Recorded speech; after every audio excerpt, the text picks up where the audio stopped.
இதுதான் குப்பைமேனி இலை செடி தாவரம். இந்த இலை எப்படி இருக்குது பாருங்கள்.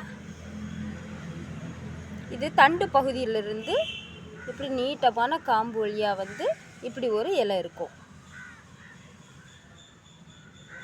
இதோட தண்டு பகுதியிலிருந்து பூ இப்படி இப்படி இருக்குது பாருங்கள்.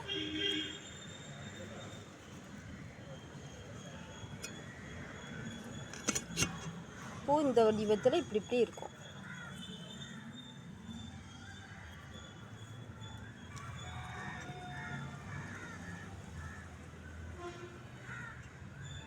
இந்த செடியை எப்படி பயன்படுத்துறதுன்னு பார்க்கலாம்.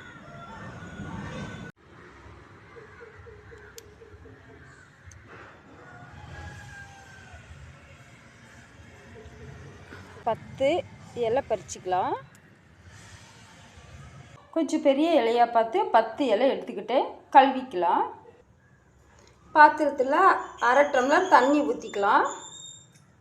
இது வந்து 125 ml இருக்கும். அடுப்பை ஆன் பண்ணிக்கலாம்.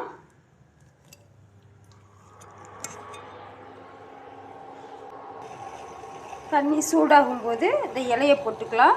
7 மிளகு எடுத்து வச்சுருக்கிறேன், அதையும் போட்டுக்கலாம். கொஞ்சமாக மஞ்சத்தூள் போட்டுக்கலாம்.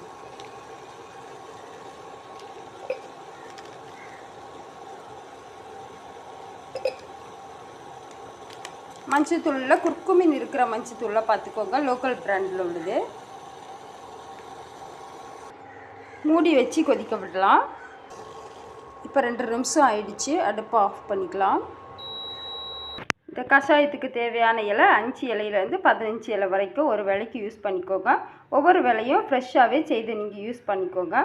இது வாரத்தில் சளி வரும்போது 5 நாள் காலையிலையும் ஈவினிங்கும் கொடுத்தீங்கன்னா சளி மோஷன் வழியாக போயிடும்.